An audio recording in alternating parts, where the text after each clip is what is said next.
Just a moment ago, my daughter Rebecca texted me for good luck.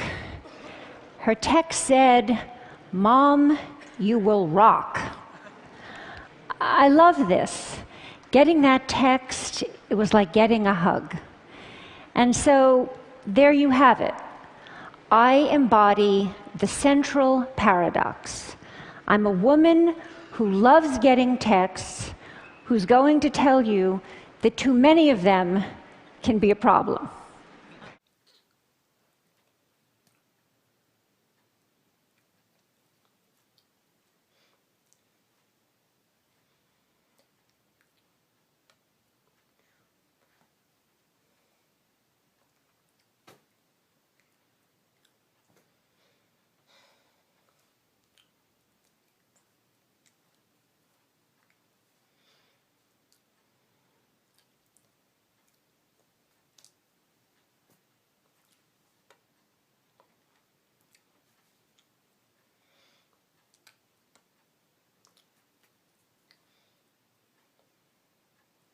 Actually, that reminder of my daughter brings me to the beginning of my story, 1996, when I gave my first TED Talk.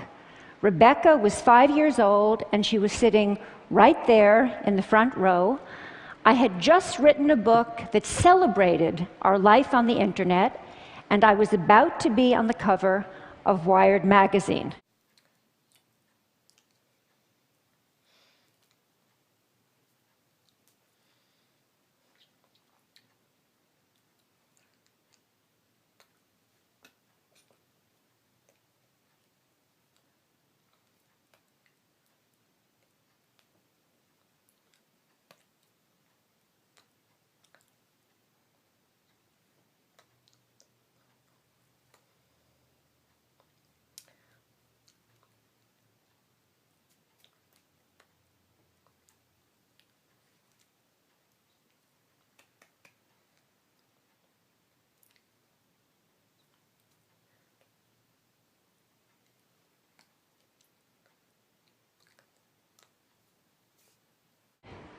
In those heady days, we were experimenting with chat rooms and online virtual communities. We were exploring different aspects of ourselves, and then we unplugged. I was excited. And as a psychologist, what excited me most was the idea that we would use what we learned in the virtual world about ourselves, about our identity, to live better lives in the real world.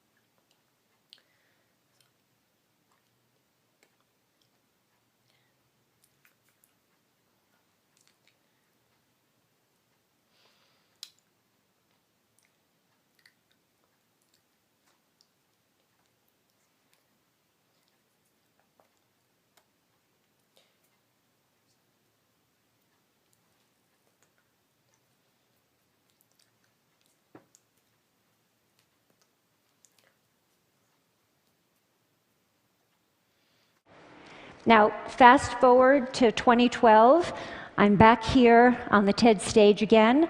My daughter's 20, she's a college student. She sleeps with her cell phone. So do I. And I've just written a new book, but this time it's not one that will get me on the cover of Wired magazine.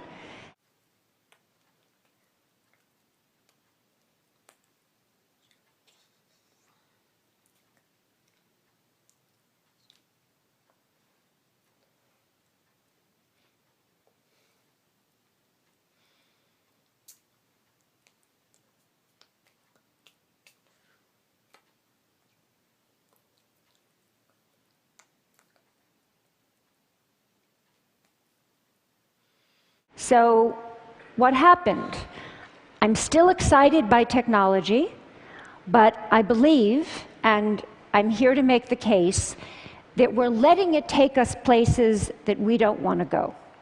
Over the past 15 years, I've studied technologies of mobile communication, and I've interviewed hundreds and hundreds of people, young and old, about their plugged-in lives.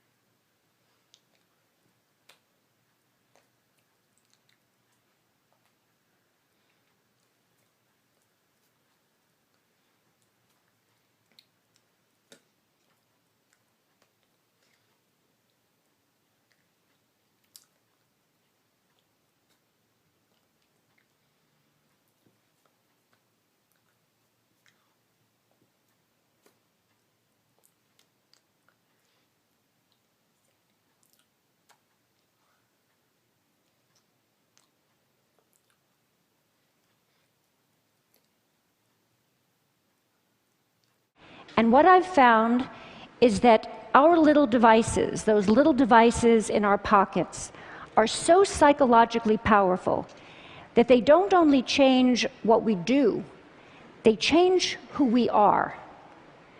Some of the things we do now with our devices are things that only a few years ago we would have found odd or disturbing, but they've quickly come to seem familiar, just how we do things.